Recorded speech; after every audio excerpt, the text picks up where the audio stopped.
Salam jumpa lagi bersama saya dalam studi Al-Quran. Sebelum membahas studi kita, mohon dukungannya untuk mengklik tombol-tombol yang ada di bawah, serta jangan lupa meninggalkan komen. Studi kita kali ini membahas tentang surah Al-Baqarah ayat 163. Kalau kita membuka kitab Al-Quran, khususnya surah Al-Baqarah ayat 163, kita akan menemukan sepenggal kalimat sebagai berikut. Tuhan kamu adalah Tuhan yang Maha Esa. Tidak ada Tuhan selain Dia. Nah, ini diyakini oleh umat Islam sebagai wahyu Allah. Ya, kata lainnya ini adalah perkataan Allah. Ya, umat Islam sangat yakin bahwa wahyu Allah itu hanya diberikan kepada Muhammad. Ya, jadi bisa dikatakan Muhammad adalah satu-satunya penerima wahyu Allah Subhanahu wa Ta'ala. Supaya kita paham konteksnya, ya. Nah, jadi mari kita gunakan akal sehat kita, ya. Jadi kalimat di atas itu diyakini kata-kata Allah. Jika Muhammad sebagai penerima wahyu, artinya Muhammad adalah lawan bicara Allah. Ya, Allah lawan bicara Allah. Muhammad adalah lawan bicara Allah. Itu, ya.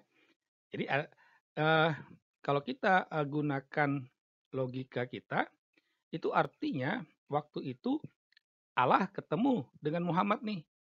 Lalu dia katakan, begitu.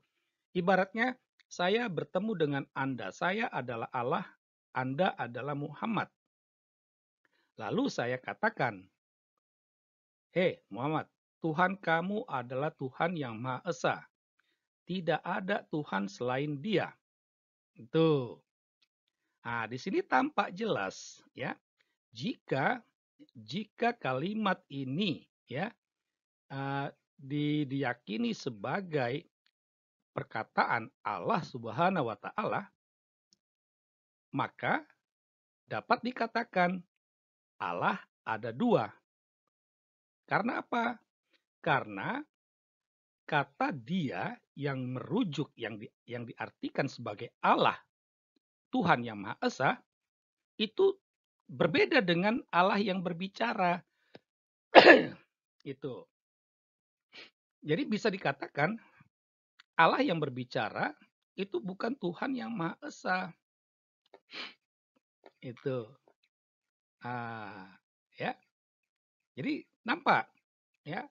Kalau ini dikatakan kalimat di atas itu diartikan sebagai kata-kata Allah, perkataan Allah kepada Muhammad, maka haruslah dikatakan Allah ada dua. Jadi di sini maksud hati ingin menjelaskan tauhid, tetapi justru tafsirannya bertentangan dengan tauhid. Gitu, ya.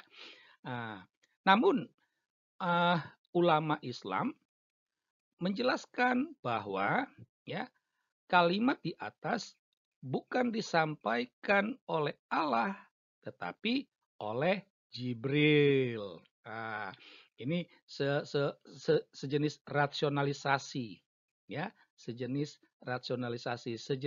apologetis, ya, apologetis, ya. Jadi awalnya mereka selalu mengatakan Al-Quran adalah wahyu Allah. Apa yang tertulis di sana itu merupakan kata-kata Allah. Ya, Allah berbicara kepada Muhammad. Tetapi ketika menemukan problem, dicarilah semacam dalam tanda petik kambing hitam. Dan kambing hitam itu bernama Jibril. Jadi mereka mengatakan, oh ini Jibril yang berbicara kepada Muhammad, gitu, ya. Nah, tapi Mari, nggak masalah. Kita terima saja apologetis, kita terima saja rasionalisasi ulama Islam ini. Mari kita gunakan sekali lagi akal sehat kita, ya. Nah, Tuhan kamu adalah, jadi ini saya Jibril ya, saya Jibril. Lalu Anda Muhammad. Saya katakan Tuhan kamu adalah Tuhan yang Maha Esa. Tidak ada Tuhan selain Dia. Nah, itu diucapkan oleh Jibril kepada Muhammad. Kalau kita menggunakan akal sehat kita, ya, maka haruslah dikatakan bahwa kalimat tersebut itu bukanlah perkataan Allah, tetapi asli kata-kata Jibril. Itu. Karena apa?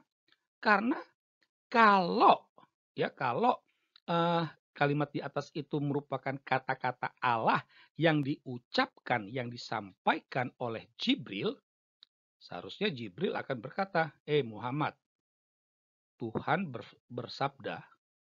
Nah, atau Muhammad, begini, Tuhan pernah berkata, Tuhan kamu itu adalah Tuhan yang Maha Esa.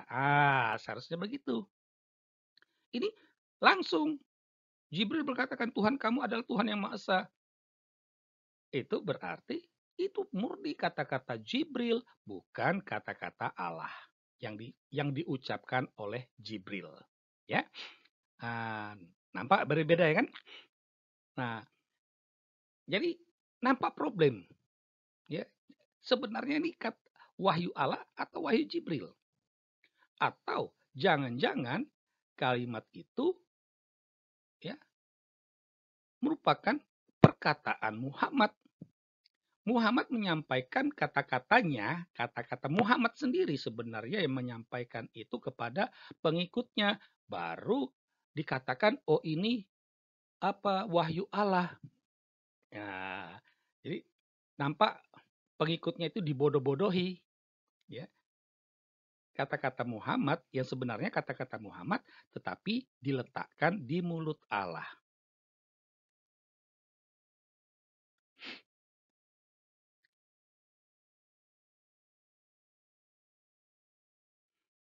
Nah, dari penjelasan tadi, pertanyaan dasar tentang surah Al-Baqarah ayat 163 ini adalah sebenarnya itu merupakan wahyu siapa? Apakah itu merupakan wahyu Allah Subhanahu wa taala atau Jibril atau Muhammad sendiri? Ya, itu. Yang pastinya adalah yang kita temu adalah ketidakjelasan. Ya. Kalau dikatakan wahyu Allah Subhanahu wa taala, ini tampak Allah ada dua. Tapi kalau dikatakan ini dari Jibril, ini berarti wahyu Jibril, bukan wahyu Allah Subhanahu wa taala. Ini bertentangan dengan konsep Al-Qur'an. Apalagi kalau dikatakan Muhammad. Jadi nampak tidak jelas. Dari sini kita bisa katakan bahwa ketidakjelasan ini bertentangan dengan konsep Al-Qur'an yang mengatakan Al-Qur'an itu adalah kitab yang jelas. Dengan ini kita bisa katakan Al-Qur'an bukanlah merupakan kitab yang jelas.